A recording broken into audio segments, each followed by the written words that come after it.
चलो पढ़ें एक प्यारी सी कहानी। बरगद की गवाही। राम और रतन एक ही गांव में रहते थे।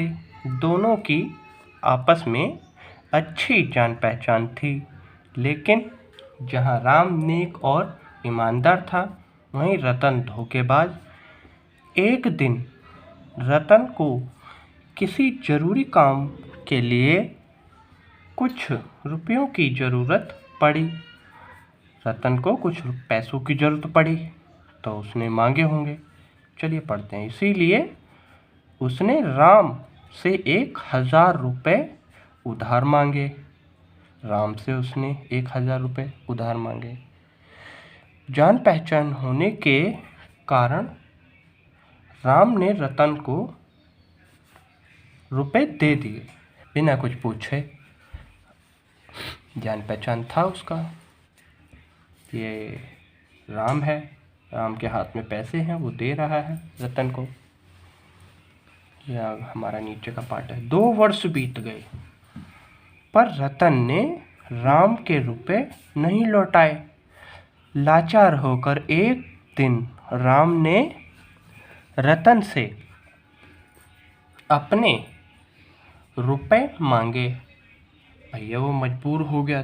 2 वर्ष बीत गए, अपने पैसे तो मांगेगा ही, लेकिन रतन ने यह कहते हुए राम का विरोध किया कि मैंने तुमसे कभी रुपए लिए ही नहीं, तो दूं किस बात के। इस पर राम न्यायालय की शरण में चला गया। न्यायालय की शरण में चला गया। निश्चित तिथि को दोनों न्यायाधीश के सामने उपस्थित हुए। न्यायाधीश ने रतन से पूछा, क्या तुमने राम से 1,000 रुपये उधार लिए थे?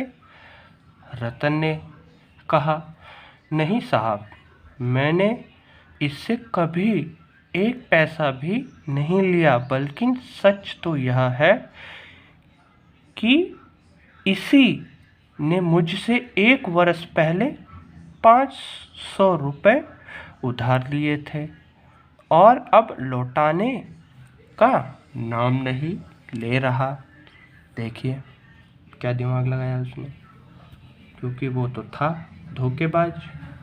न्यायाधीश, राम, तुमने इसे 1,000 रुपये कब उधार दिए?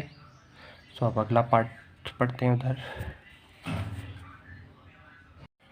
तो ये हमारे जज साहब हैं, यहाँ पे राम है, ये रतन है।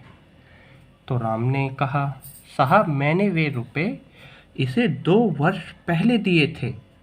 न्यायाधीश ने कहा, इस घटना का कोई गवाह है? उन्होंने पूछा, किसी ने तुम्हें देखा है? ये पैसे किसी के तो सामने दिए होंगे आपने, पर ऐसा कुछ नहीं था। तो राम, नहीं साहब, मेरी इससे अच्छी जान पहचान है, इसीलिए मैंने किसी को गवाह नहीं बनाया। न्यायाधीश, तुमने वे रुपए इसे किस स्थान पर दिए थे?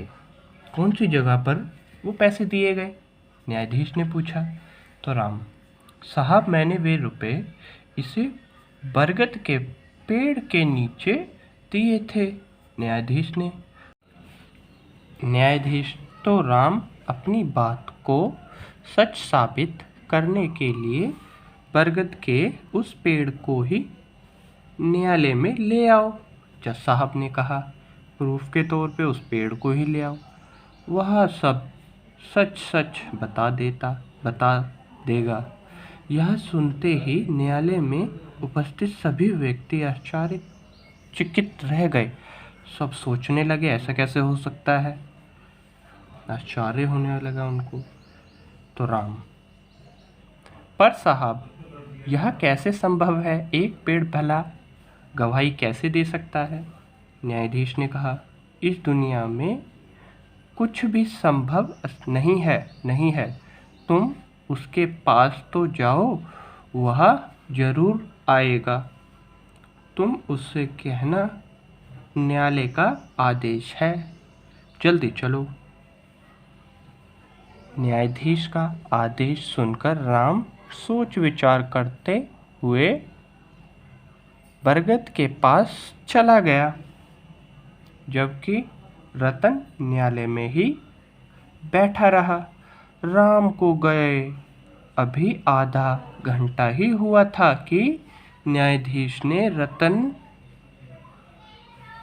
से पूछा, राम को गए आधा घंटा हो गया है, वह अभी तक आया नहीं, क्यों नहीं आया? क्यों नहीं आया? क्या बरगद का पेड़ यहाँ से काफ़ी दूर है? जज साहब ने रतन से पूछा, क्या पेड़ काफ़ी दूर है? पर उसने कहा नहीं। न्यायाधीश का सवाल सुनकर रतन तपक, तपक का मतलब होता है परेशान होने लगा, तपक से बोला, अजी नहीं साहब, पेड़ तो बस 1 मील की दूरी पर है। राम ही डर के मारे कहीं भाग गया होगा।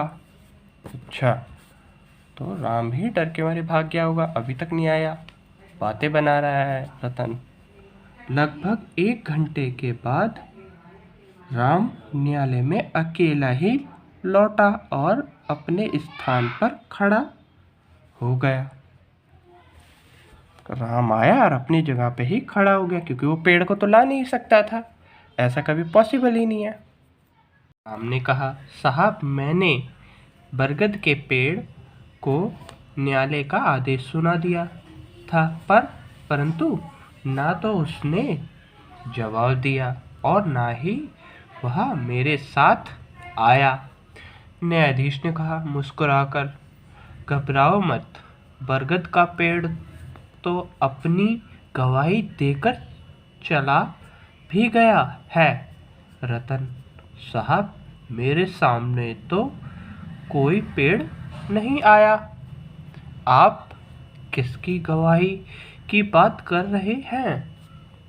रतन ने पूछा, मेरी समझ में तो कुछ नहीं आ रहा। न्यायाधीश ने कहा, अभी आधे घंटे पहले ही तो तुमने मुझे बताया था कि पेड़ यहाँ से 1 मील दूर है। इस बात का तुम्हें कैसे पता? न्यायाधीश का अच्छा सवाल था कि तुम्हें कैसे पता कि 1 मील दूर है वो पेड़। इसका मतलब तो यह है कि तुम न्यायालय में खड़े होकर भी झूठ बोल रहे हो। न्यायाधीश की बातें सुनकर रतन घबरा गया और डर के मारे उसने सब सच बता दिया। अंत में रतन ने राम के 1000 रुपये लौटा दिए और उससे माफ़ी भी मांगी। राम तो नेक था, इसीलिए उसे न्यायाधीश से सिफारिश की कि रतन को कम से कम सज़ा दें। राम की सिफारिश पर न्यायाधीश ने केवल जुर्माना भरवाकर रतन को छोड़ दिया और भविष्य में फिर कभी ऐसा नहीं करने की चेतावनी दी कि ऐसा कभी मत करना, ये गलत होता है। तो हमारी पूरी कहानी का शेष है राम और रतन की कहानी। तो पूरी कहानी का मतलब होता है धोखा मनुष्य को परेशानी में डालता है, गलत करते हैं तो गलत ही होता है। अंत आदमी को ईमानदार बनना चाहिए, हमेशा सही ही करना चाहिए, कभी झूठ नहीं बोलना चाहिए।